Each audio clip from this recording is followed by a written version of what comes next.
Okay, welcome to the October 5th, 2020 meeting of the Yarmouth Board of Health. For your information, pursuant to Governor Baker's order, this is a remote participation meeting of ours. I am Hillary Bosky. I'm the chair of the Board of Health, and let's just go ahead with attendance. Eric. Present. Okay, Charlie. Oh, you want to put your hand up? Charlie's sitting right behind me. Okay, how's that feel? Okay, Deborah? She's off today. She had mentioned she's on vacation. Okay, and Mary? Okay, so we do have quorum here, so we have three of us, so we can go ahead. Director Murphy, you're here? Yes.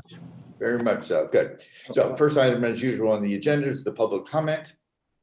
And if there's anyone listening in, this will be your opportunity to address the board with whatever matter you would like. I don't think, Kyle, we had anybody submit anything into town webpage asking for any questions for Board of Health. That's correct. Okay, so the line is pretty short for tonight, no surprise. Okay, tickets were hard to get. So let's go to second item on the agenda. And okay, what I have here in front of me is a hearing. It's the West Yarmouth Cumberland Farms, which is located at 626 Route 28 in West Yarmouth, Massachusetts.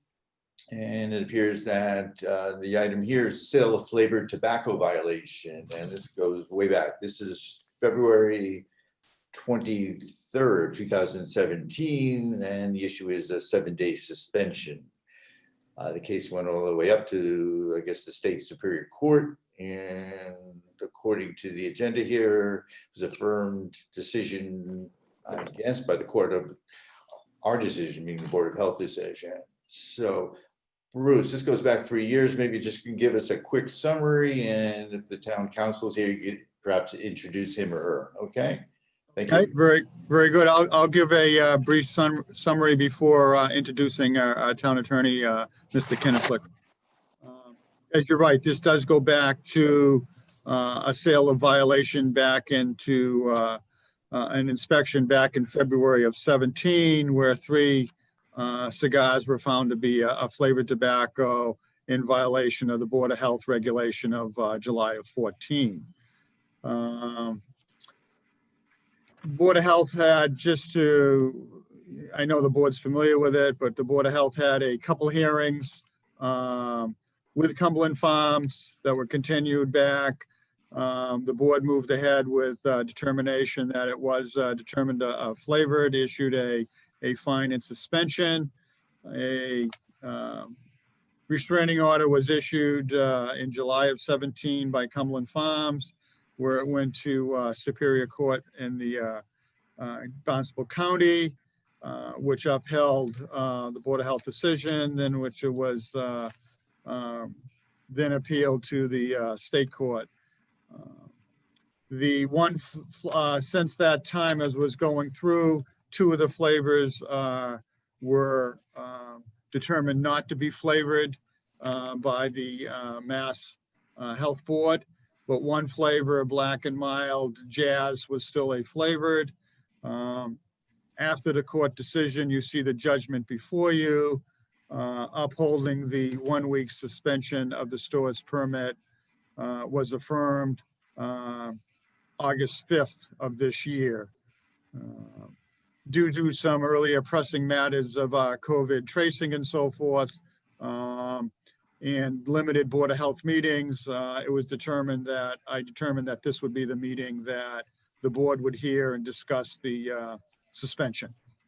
So that's the very basic overview. Our attorney, Mike Kinneflick, would you like to add anything? No, the only thing we have here at this point, it's a final judgment from the appeals court. The only issue for tonight is when the 7-day suspension will be served.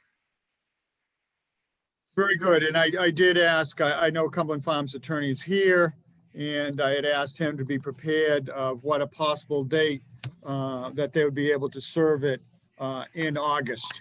Because we know it takes time to remove all the tobacco off the shelves, we will allow it to be placed in the back of the store and not sold or out to the public.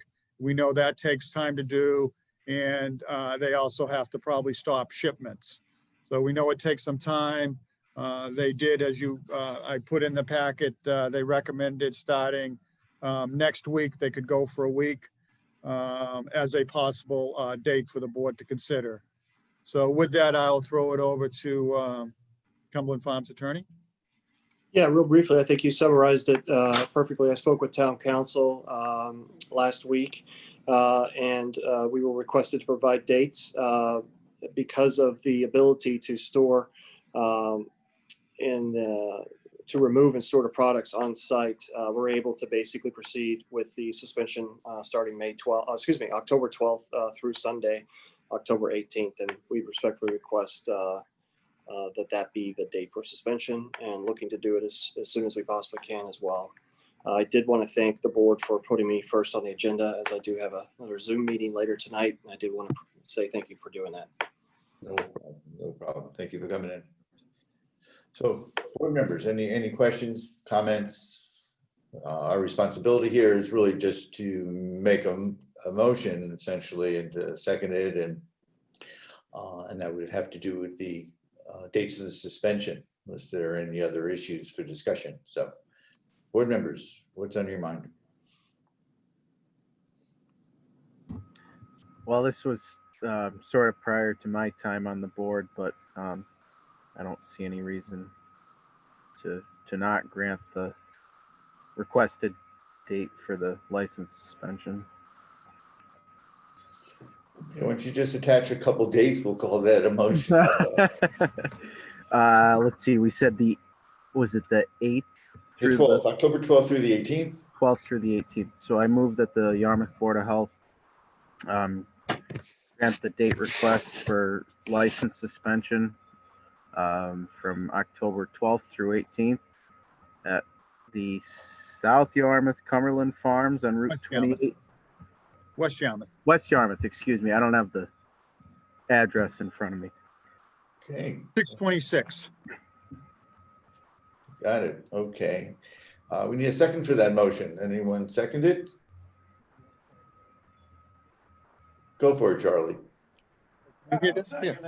Yeah, Charlie seconds it. He's sitting right behind me. Okay, great. Thank you. Any further discussion? Just so everyone knows over there, Cumberland's, that means no tobacco products at all for those 7 full days. That's all. So let's take a vote.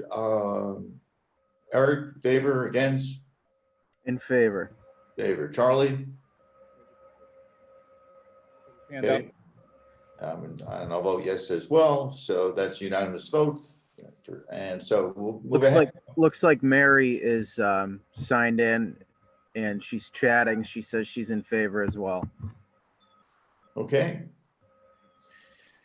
We'll add that on. Still unanimous vote. Fine. So that passes. Any questions from the lawyers? Anything else? Well, actually, just kind of a logistical thing. I assume at this point, Bruce can just get in touch with whoever manages the Cumberland Farms. I don't think you and I need to be involved at this point anymore. I'm sure their attorney will let them know also what the date is. I will, yeah. Yeah, but Yeah, just for as the far as record- like communicating about the day or whatever. I'm not sure Yeah. exactly what you do, Bruce, but. Yes, we can, Yeah, for the we can deliver a letter to the Cumberland Farms. Okay. And also for That's the fine. record, I will be sending an email about tonight's hearing to advise that to start the suspension on Monday, October 12th. Awesome. Thank you everyone for coming in. Do you know what time Monday you're recommending, so we can follow up on that from Monday to Monday? I'm assuming opening, they'll be done before opening on Monday. 6 a.m. probably. Yeah, I'm not sure what the hours are. I apologize. I don't know off the top of my head, but whatever the standard opening is. Okay, we'll check that with them.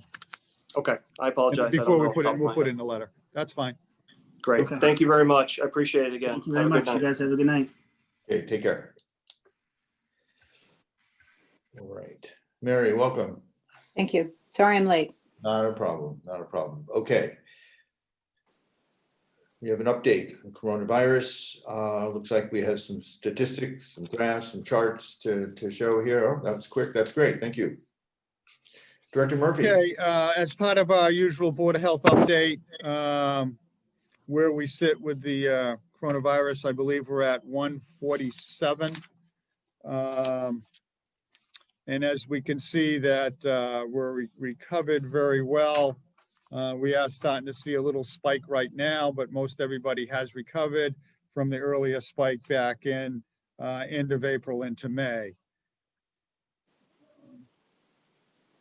So I think this is our little, we still stand at 3 deaths. And that's the total positive cases of 147. And I think we're at 3 or 4 active cases, depending when we go back to, whether it's this weekend or today. So that's that chart. I believe we have one after that. The next one is your chart that you can explain, Mr. Chairman. Sure. As you recall or not, basically going up the y-axis, you have number of cases, and the x-axis along the bottom there are essentially the dates that we're following for positive COVID-19 cases. The blue vertical lines are actual number of cases on specific days, and the orange horizontal line are essentially averages, which are done weekly to see, just to follow a trail on this. There have been 3 additional cases since I printed the graph out. And right now our rate is high for us. The last time we were at this rate was way back in late May. I think it was May 20th. So we can consider this a spike. So it's disturbing. I mean, there's certainly been a spike for the county as well as the state right now, and the country as well. Certainly a lot of cases are parts of the country, I think, are due to this kids going back to school. I don't know if that's really relevant to us yet here in the local school system. I think a lot more of it has to do with the college level than ours here. Certainly it's something we need to be thinking about if we see this trend continuing, that's all. More active cases. Kyle, can you just move the Zoom people that we see to the side, to the top, so we can see the chat going a little bit further to the right? Is that possible? That's on your computer, Bruce. I can't control. Like you They're on have, the bottom here on mine. yeah, that's on a computer by computer basis. You just need to click it and drag it on your computer. I'll just leave it like that. I don't want to mess everything up here. It's not that scary. If you click on one and just kind of move it to the left side, it'll probably float to the top, would be my guess. We won't leave you by yourself, Bruce. We'll come get you. A little bit, so you can see the end of it. No, it's not moving. It's not moving any further over.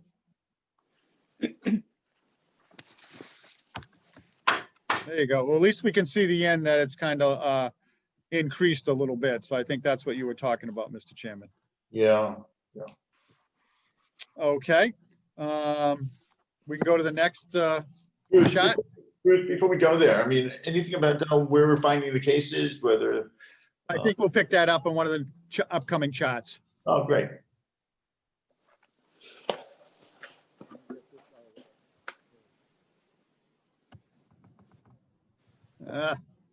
Just. All right. Well, we'll hope that works there. Okay. So we're just looking at this one's looking at the age demographic breakdown. You can see out of the 147 cases, 63 are male, 84 are female. And it breaks down to the by age group. And you can see we now have 3 people under the age of 20 that have picked it up, ages 15, 16, and 19. So we're keeping track of the under the 20 now as we work closely with the schools.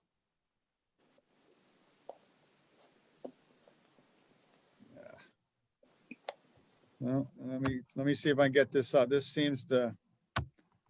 doesn't seem to want to move out of the side. Bruce, you can also just minimize it. Just hit minimize.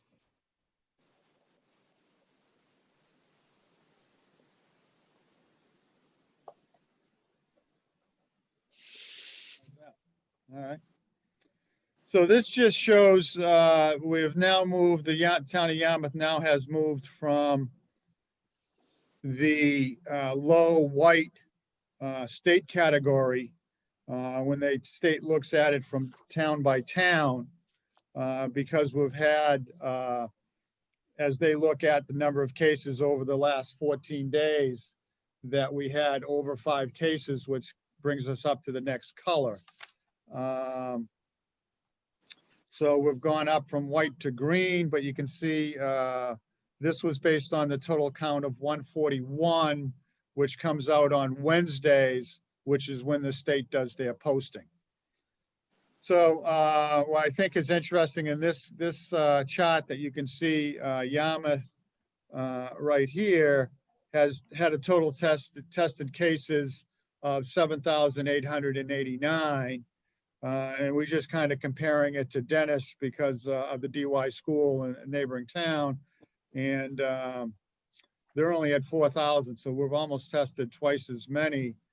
And then you can see in the last 2 weeks right in here, we've almost tested 900 cases. So that's where we have the 7 positive cases over the last 2 weeks, which kicked us up a different color. How's this compared to Barnstable County, which we have down below? Their total number of cases is 1,786. And the county has tested, as we go down, 79,000, just about over 79,000 cases. I think what we're looking at is the tested positive percents on the county's 0.9, and we go to the Yarmouth is, let's call it 0.8%, which is right now under the statewide average. So that's just trying to break down the cases a little bit more. And I think the next chart, Kyle, will show us the statewide chart, and you can see where we are down here, Yarmouth, and you can see the Upper Cape right here is all showing a little bit of an increased case. Barnstable, Sandwich, Bourne, Mashpee, and Falmouth are showing a rise in incident case. And then you have, I believe that's Harwich, that's showing some cases right there. So, and you can see the chart on the left. So it just kind of shows you where we're at statewide. And I think we have one more chart, but I'm not sure it's in order here. I think it's, let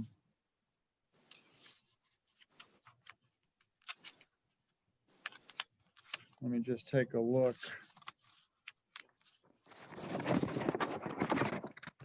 Nope, I don't see it. I thought it was enclosed that we broke down where the 7 cases came over the last 2 weeks. And they were spread throughout the town. They weren't all in one village or not. They were spread between South Yarmouth, West Yarmouth, Yarmouthport. And 2 of the cases were people that were asymptomatic. They just were getting tested because they needed to get tested at work. And so they had no symptoms, and they were surprised that they were carrying the case. So, so it's not a cluster anywhere in one area, nor do the people know each other. It's just spread out. It's spread out around the town, and they call that a community COVID. So to your question, Mr. Chairman, I know you were talking last week and we were talking about where the cases are and just mentioning that it spread around the town and nobody, none of the cases were involved with each other. Interesting that there are not even multiple people in a household. Correct. Correct. So as much as we work with the VNA in the state on the contact tracing, there was no common thread. And even if one person was COVID within the house, it didn't automatically mean at this point in time, everybody else in the house would be sick. We have had cases where a husband and wife would be sick over a period of time, or a child would, a younger person would come down with the symptoms, but it doesn't automatically mean it goes through the house. Hopefully they're taking precautions when they're in the house and try to isolate by wearing masks and then isolation between family members. Okay. So excuse me, I'm just trying to remember and I can't. What are the recommendations for asymptomatic carriers in terms of any kind of quarantining? I think For it's 4 isolating? days. I think they 4 still days? have, yeah, I think they still have to, I'd have to double check. Sorry, I don't have that. I'm sure it's at least 4 days. They can be asymptomatic, but they still have to quarantine for 14. I Okay, believe that's the case that they're following right now. okay, thank you. Bruce, I think the contact people, in other words, if you had contact with someone who's positive, that is 14, right? Correct. And if you yourself are positive, it's fewer days, I think. Correct. What, 10? Correct. Anyone else have it in their head? I mean, that's what I recall on it. All right. So if you haven't been in contact with anybody else, Yeah, you're just asymptomatic, you're correct, Mr. Chairman, that you don't have to go the whole 14 days. I mean, the big issue, we're gonna have more and more cases as we have more testing. It's true. It's just, I think we'll find out how many people are walking around with the virus that could be transmitting it. They just don't have symptoms. That's what is making it pretty difficult to control this. Okay. Anybody else? All right, let's work our way down a little further in the agenda. Updates, this usually falls upon the director. And Yes. 3 sections look like the schools reopening and the ABCC suspensions, and then there are some complaints about non-compliance. Director Murphy? Correct. We've been working with closely with the schools on their reopening. It's a hybrid where some students stay at home and some go to the classes. The classes are spread out so the chairs are 6 feet apart and the kids wear masks. So that's working out fine for now. I've been in close contact almost daily with the lead nurse for the school system, Kristen Dwyer. That's been terrific working with that, and she works with all the school nurses. And we did have one person doing that was home doing remote learning, and that person developed positive symptoms. So they had never been at school, so they were doing remote learning at home. So that positive cases were having the state track that one, because there's a couple of their family that get together for the remote learning. So we're monitoring 4 families. And 3 of them, possibly 4, are doing remote learning. So right now we're fine with that, but that's one case that we're working on. I do touch base with the nurse, because as you can imagine, kids go down to the nurse in the various schools, and they all have sometimes symptoms, whether it's a runny nose or a cough, and the school nurse has to determine if Is it possible COVID or is it allergy season or is it a headache that the student usually gets headaches from time to time? And so that's something that we're trying to work on right now. So we haven't had a case yet of a student or an employee. Or a teacher or employee positive in school. Yeah. That is correct at this time. And That's great. Mary, go ahead. I just said, that's great. Yeah. What's up on the flu vaccinations there at the school? I know some of the parents are working on it now. It's not required to the end of the year.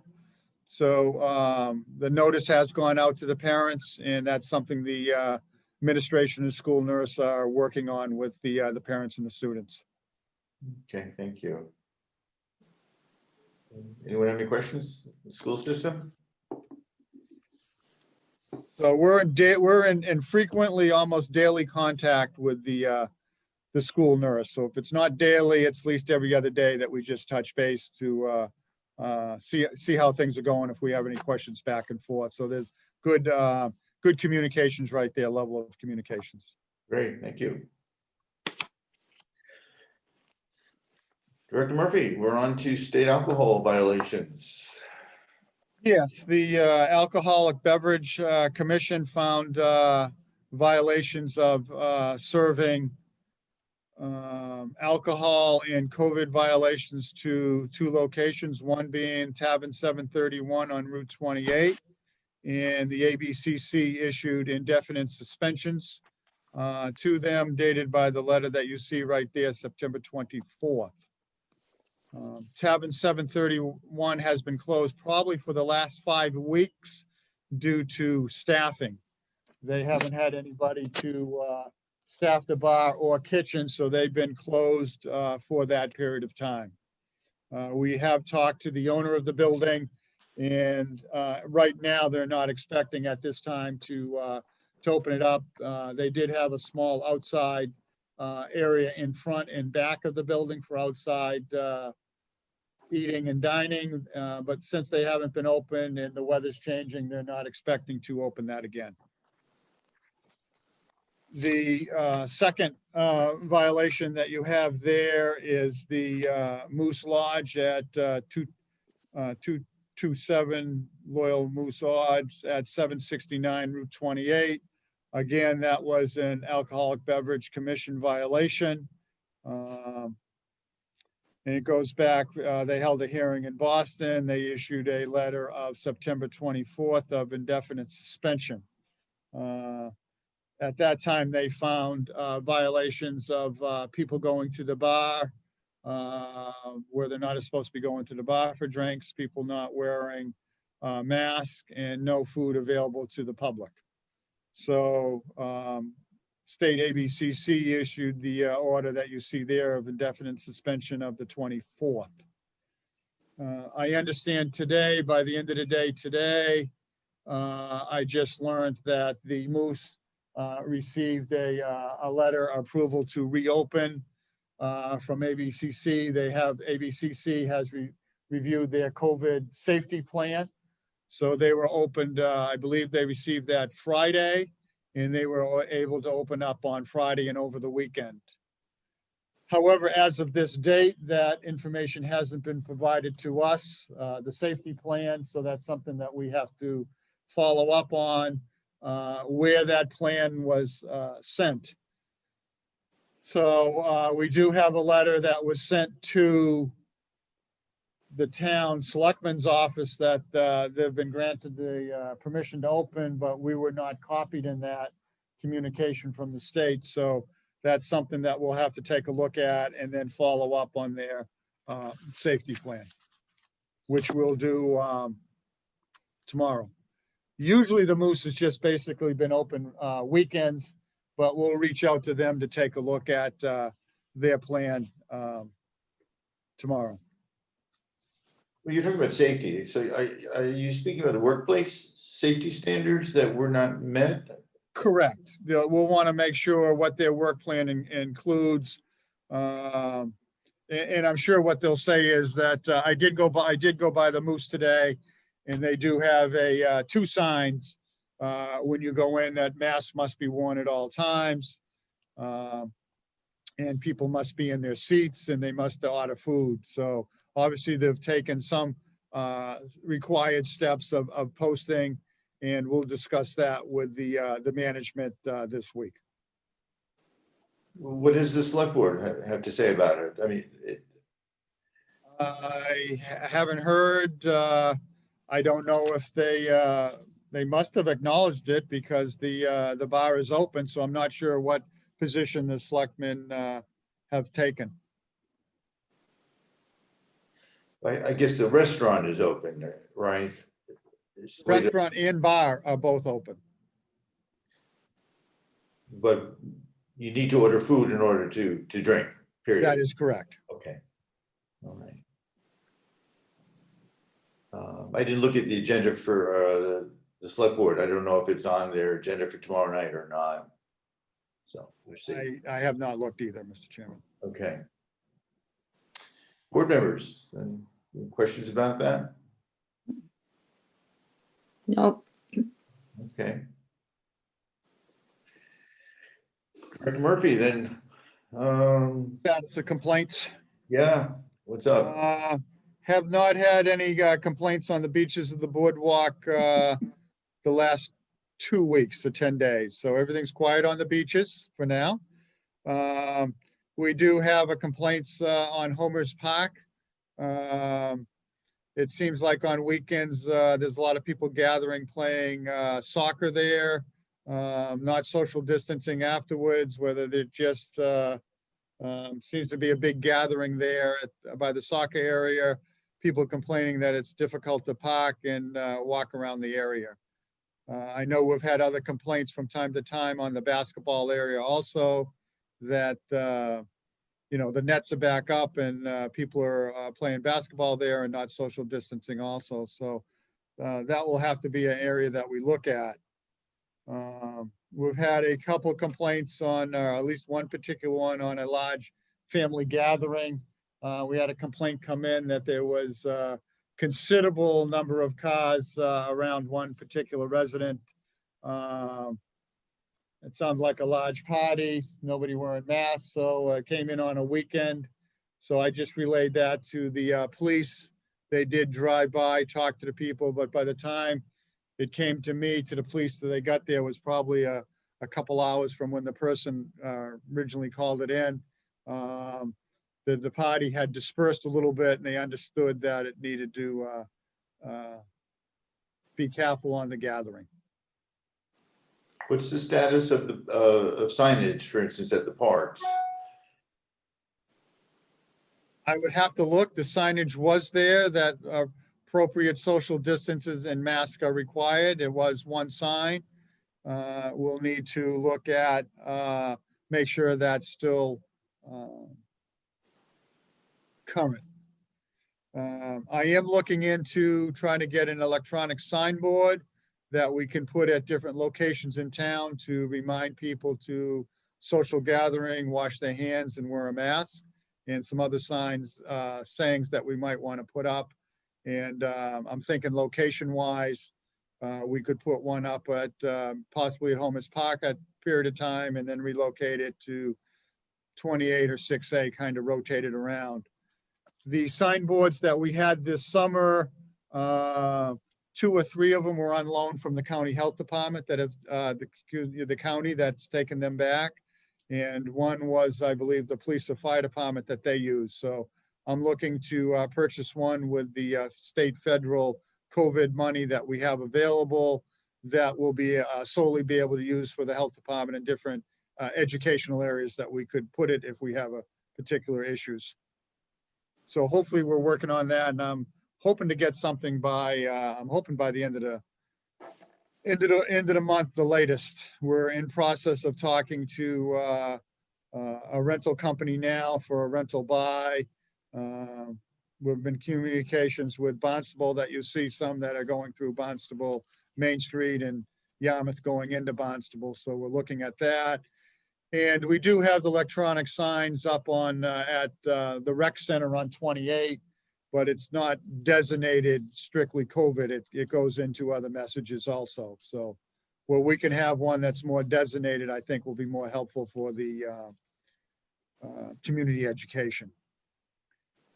I think and we're still receiving complaints about people not wearing masks in grocery stores, in some other retail stores, and also getting complaints that either employees not wearing masks also. So we're still reaching out to a few locations from time to time.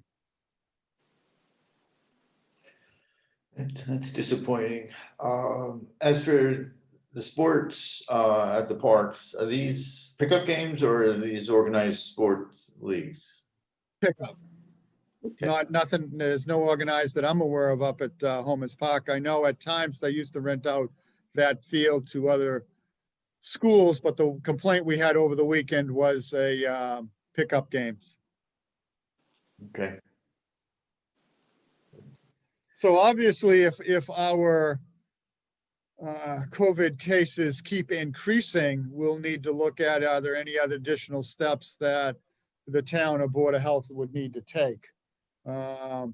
Where it's not in one particular location, it's spread around town, we would just have to look at different areas. It hasn't been traced back to one area. So in the contact tracing, so we'll just have to look at, areas that have been open where people might be congregating to get our educational message out there a little bit more. Okay, fair enough.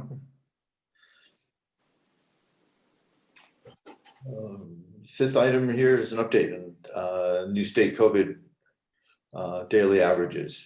But I think I covered that when I went over the colored map from the state that was covered. So that's one thing that we will maintain to try to keep an eye on, but we might be green for the next week. We've been the low white, but depending on the number of cases, if we go over 5, we might be staying in the green. Hopefully we don't go up to yellow. We don't have anything that has come in, but we are monitoring some cases right now with our tracing people from over the weekend and today that were in discussion. So we're not sure how things will continue to turn out. All right, thank you. The next item, it's an update on the flu clinics. Once again, Director Murphy. What we're doing this year, because of the difficulty of having the flu clinic at St. Pius, where we can't get everybody, which we've probably had over there for about 15 years, but everybody comes in, even though we do it by appointment over 2 hours, it does back up in there. So to try to keep everybody's space was going to be very difficult. So what we did is we partnershiped with Cape Cod Hospital. So we're able to do it at a much longer period of time. Instead of just doing it once at St. Pius, we are able to do it partnership with Cape Cod Healthcare Pharmacy, and they can do it 7 days a week, almost 7 in the morning to 7 at night, except on weekends it's 8 to 4. So that's much more available to the public. If the public's looking for a drive-in and want to know why we can't have a drive-in, again, it's difficult to get tents and staff. They can go through the drive-in at the CVS on Station Ave, offers a drive-in. So, and all the local pharmacies also offer the flu shot along with Stop and Shop on Long Pond. So it's a wide variety of availability for flu shots this year. And again, it doesn't cost anything, as you know, it's with the copay, insurance and covers it. And the Yarmouth clinic at the hospital is for patients 9 and over. So I think the availability is out there. I think getting the high dose vaccine right now for people that are over 65 has been getting thin in some locations. So people might have to call around to different pharmacies to see what's available. So we've posted this on our website, and it's been provided to the Cape Cod Times. So I think the next article, when it comes out in the Cape Cod Times, this will be grouped in there with other towns providing vaccine. Hyannis does mention that they've also partnership with Cape Cod Healthcare, and Falmouth is using Falmouth Hospital to partnership to get their flu vaccine out. So Bruce, when you say we partnered, did we supply some vaccine to them? Is that? No, they what do our everything. role is? No, we partner just by saying we're mentioning that they're available to work with us. I don't follow that. Well, I- it's a joint partnership. It's us and the hospital working together. We're just doing the PR, letting our people know where they can go. Okay, They are okay. providing the pharmacist and the vaccine. okay. Thank you. You know, Next year, if it continues, that we have to do flu shots next year, we could look at a possible using our new DPW building where it's gonna be a big drive-through. That's a possibility.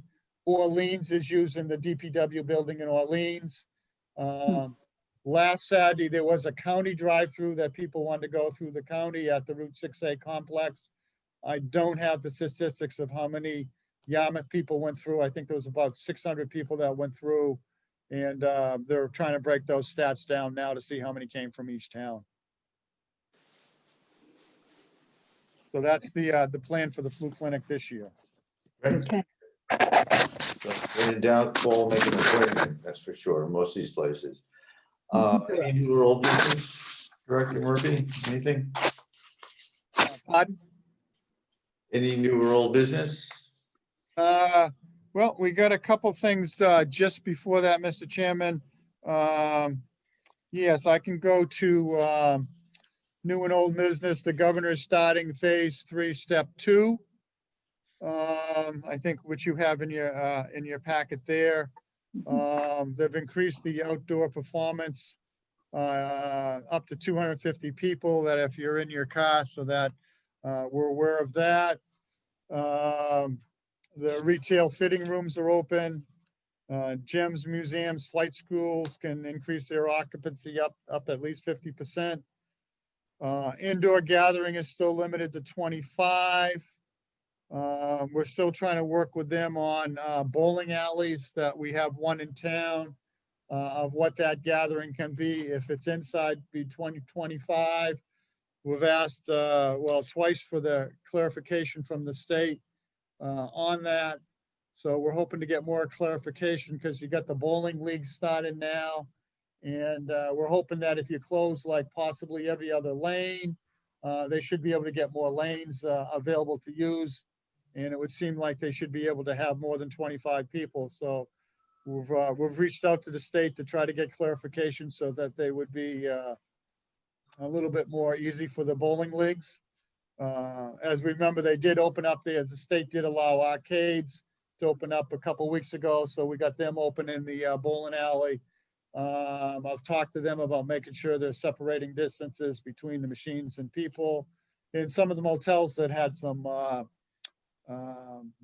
video games and so forth are allowed to open. So that's good news. Hopefully the state will allow a few more things to open up. I think there's a room for that. Of course, on the flip side, we got to make sure we try to keep our numbers down from gathering. So we're watching all the areas. Also, I think the next thing in the packet, we had somebody rescued from a West Yarmouth motel. The Bayside Resort had another near drowning. They've just not had of any luck the last several years. This person could not swim, was there with his brother, and decided to jump into the deep end, and obviously ran into some trouble. A couple bystanders, even though his brother was there, the bystanders noticed it first and took him out of the pool. The brother did give him CPR or chest compressions. And by that time, it appeared that staff had called 911. The police arrived right away before The fire department did. The person was conscious and breathing a little bit. Fire department took over. I was there that night because I was coming back from monitoring the drive-in. When I went by and saw all the fire trucks and everything at Bayside, I stopped in. So I was there just as they were taking them out. I was able to speak to the motel managers. And they did have their safety requirements. The pool was clear. They had their safety equipment there.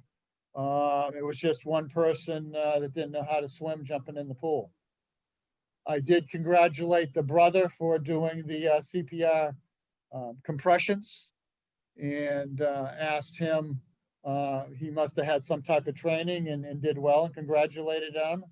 And he said he did not have any training, but he watched a lot of TV, so he knew how to do it. So, Maybe his brother can watch some TV on how to swim.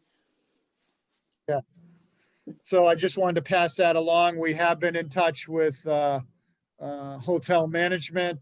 We know we've had a couple other near drownings there from unrelated issues that were not pool or staff related. Okay. I think next you can call up Kyle. Enclosure is milestones from the seniors that comes out every 2 months, notifying seniors what's happening in town. And I think if you go to the next page, Kyle, you'll see they put a nice little note in about the Board of Health and health staff working with town people, whether that's the grab and go lunches that we held this summer, that we had a staff person, Meredith, out helping up. That was Monday through Friday. They have now gone to grab and go coffee and a donut every Monday. Meredith goes out and helps with that. And the seniors just wanted to reach out and let the staff and Board of Health know how appreciative they are and working with the seniors and keeping people healthy within town. So that's a big plus for the Board of Health. Well, especially you. You put a lot of effort into that. The last thing that's in the Board of Health packet is as the board remembers, we did open up the libraries. We're one of the few libraries on the Cape to open up a little earlier. They do have a limit of how many people they can have come in the libraries. We did visit the libraries. We did look at their reopening plan and felt comfortable with that. They do have a greeter at the door, letting just so many people in. And we allowed in South Yarmouth, the downstairs children area to be opened up by appointment, in the West Yarmouth Library to be opened up by appointment, between 4 to 5 kids with the librarian. That's working out from working with the librarian and staff. That seems to be working out fine. I have visited both the West Yarmouth and South Yarmouth Library, so I think that's fine. And what we have now is the outside, story time, kids' story time that they wanted to do. And what they wanted to do was do that outside on the lawn in front of West Yarmouth, where they have that big lawn. And the story time children's librarian would do that. She's very energetic, likes working with the kids, very sensitive to COVID and safety precautions. I have met with her, and I thought that could be something that we could do outside. I did raise the question that usually when you do story times with the children, they like to sit right forward. But no, she has a large book that she can use. It's probably 18 inches or so high, so the kids don't have to sit up real close to see it. They can space the kids 6 feet apart. They have to wear a mask. And I thought that would be fine. She has some games that the kids can play. They can get the chalk to write on the pavement. And there's a couple other things they could do. And they're going to do light singing with a mask on. They can practice their ABCs. So we've got that going. Right now, the ABCs are not allowed in the schools because they don't allow singing inside. So a challenge of teaching the kids ABCs, we will pick that up outside. Most of these kids will be pre-kindergarten that are coming, but they can make appointments. It does seem like we didn't put a number on it, but we said, let's see how it starts. I think it will be fine. I did review this with the chairman. We both looked at it. We made some suggestions. And I think we could start, and it will probably only go for a few weeks because as the weather changes, they won't be able to do it outside. But it seemed like something that we could try for a few days during the week to probably the end of the month. So it seemed like a good positive thing to work with the library on. They'll be sending it out in a newsletter that they have coming out to get that going.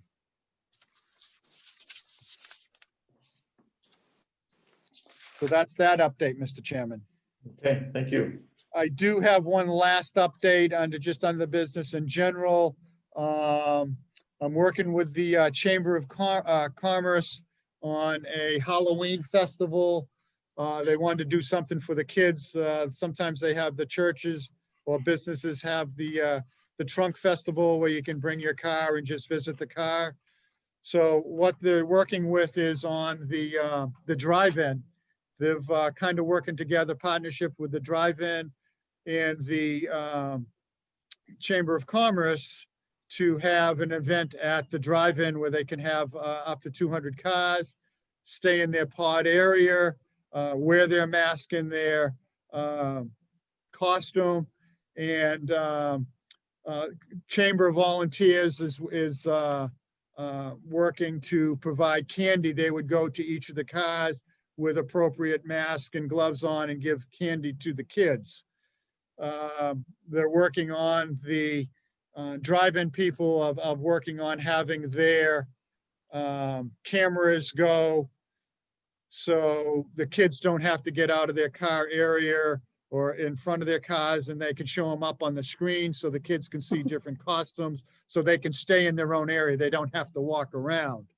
And then they're going to watch a movie that I believe it's a Disney movie that they'll show up on the screen. So they're planning to do that into the month. I'm going through their plans right now, but that seems like a great things for the kids to do. We're working on something separate with the seniors in the Rotary Club to have something similar up at the seniors, drive-by, something for Christmas up at the senior center, a drive-through with the seniors and the Rotary Club and the seniors. So that's something also that we're planning on also. So that's the updates, Mr. Chairman. They are working, I guess the last thing, they are working with the IT department in town here. So to have a combination Zoom meeting, channel 18 meeting, so we could have a combination live Zoom as we can space out people in the hearing room here. So whether they have that up, they're hoping by the end of the month or at least by the 1st of November, it will be both. So that way, which will be good, so we can be out on channel 8 as we do more education when we're giving up the statistics and so forth.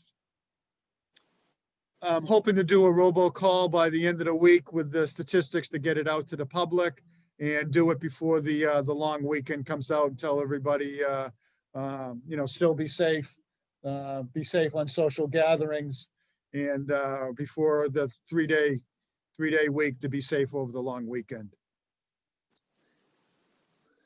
All right. Thank you, Bruce. Just tell the board members, keep in mind if, the school's open and the weather getting colder, people spending more time inside. If our cases go up, just think about, do we need to make some changes, whether maybe with contact tracing or what can we do to just to keep that in mind. Anyone have any other comments, thoughts? I'll just mention, we do have sports athletics starting at the high schools.